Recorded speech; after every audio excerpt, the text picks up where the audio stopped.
Grande nouvelle pour les amateurs de cyclisme. Montréal s'est vu octroyer l'une des compétitions les plus importantes au monde en 2026. La métropole va accueillir les championnats du monde sur route de l'UCI 2026. Pourquoi est-ce que c'est une grande nouvelle?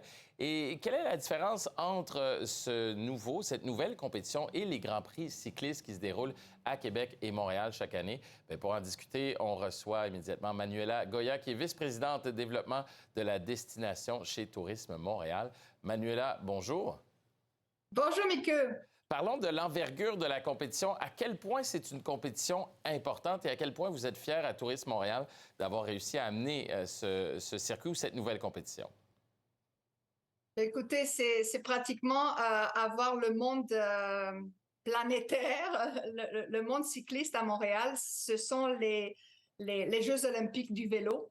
Et les avoir 52 ans plus tard, parce qu'il y a eu déjà une première édition. D'ailleurs, nous sommes la première grande métropole à les avoir 2 fois. C'est quand même important pour le classement. Donc, c'est une grande, grande fierté.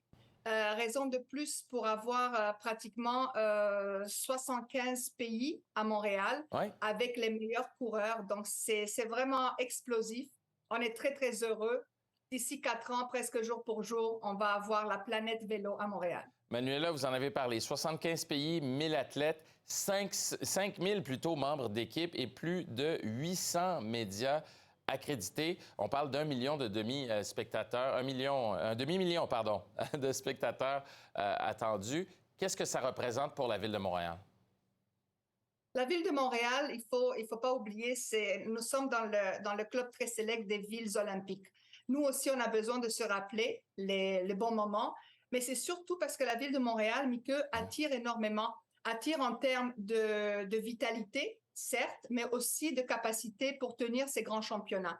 Tout le monde ne peut pas dire la même chose. Donc, encore une fois, année après année, Montréal peut tenir ces grands championnats, ces grands rendez-vous mondiaux parce que nous avons les infrastructures, parce que nous avons, dans le cas de championnats du monde sur route, nous avons aussi le relief nécessaire. Ouais. Et ça, c'est bravo. Nous avons une belle montagne, nous avons des beaux circuits qui peuvent justement mettre des épreuves après épreuve, à peu près 13 épreuves justement pour ce grand championnat. Donc, il faut avoir la configuration aussi pour ça et Montréal là.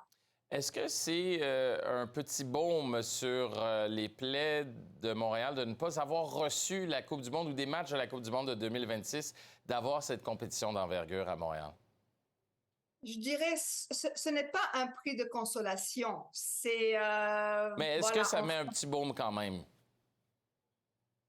Oui, un peu, bien sûr, parce qu'il faut demeurer toujours très, très compétitif puis très concurrentiel là-dedans. Ouais.